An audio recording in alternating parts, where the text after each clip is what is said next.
ওমা, এটা কেমন জামাই? ঘরে এসে এরকম চুপচাপ বসে আছো। কি করবো আমি? কাছে এসে বসো। কি শুনো না কি কইতাছি? কি ব্যাপার কি তোমার? তুমি আমার ধমক দিয়ে কথা বলতেছো, সমস্যা কি তোমার? শোনো, আল্লাহর কালাম পয়রা রেজিস্ট্রি করে আমি তোমার বউ হইছি। এখন আর আমার সাথে এসব ধানাই ফানাই করে করলাম। দেখো, আমার সাথে এইভাবে কথা বলবো না। আমার মেজাজ গরম হইলে কিন্তু কিন্তু কি কি করবা?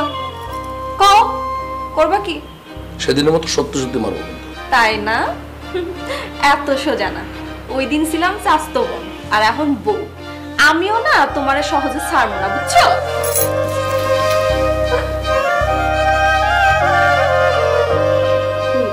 আমি অসুস্থ আব্বা, আমি অসুস্থ।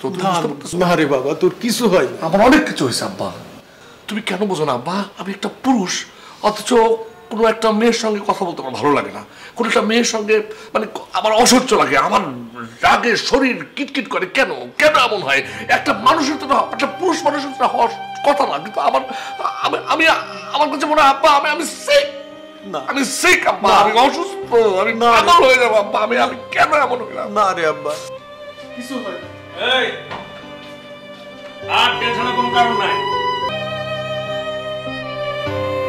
এখন আপনি বলেন স্যার, এইভাবে কি আসলে মানুষ বেঁচে থাকতে পারে? মানে মাঝে মাঝে আমার যে কি হয়, কি যে করতে ইচ্ছা করে, মানে আমি আপনাকে বলে সবকিছু বোঝাতে পারবো না। মানে আমি ইটস ওকে। আচ্ছা আনোয়ার সাহেব, আপনার সাথে আপনার ওয়াইফের সম্পর্ক কেমন ছিল? চুপ করে থাকবেন না, বলুন। ইয়াকুবের চিকিৎসার জন্য আপনার বিষয়টা জানা খুব জরুরি। স্যার, এমনিতে সবই ঠিকঠাক ছিল, কিন্তু কোনো মেয়ের সাথে কথা বলতে দিতে চাইতো না। অন্য কোনো মেয়ের সাথে কথা বললে পাগলামি শুরু করতো। আচ্ছা মিস্টার ইয়াকুব,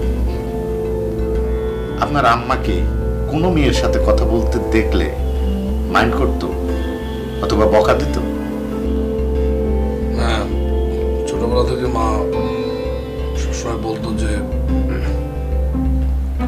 মানে মা ছাড়া অন্য যত মহিলা আছে, যত মেয়ে আছে, সবাই হলো ডাইনি। স্যার স্যার এই মহিলার জন্যই আমার ছেলেটার মাথাটা গেছে স্যার। আমি এখন বুঝতে পারতেছি, এই জন্যই ও কোনো মেয়েকে সহ্য করতে পারে না।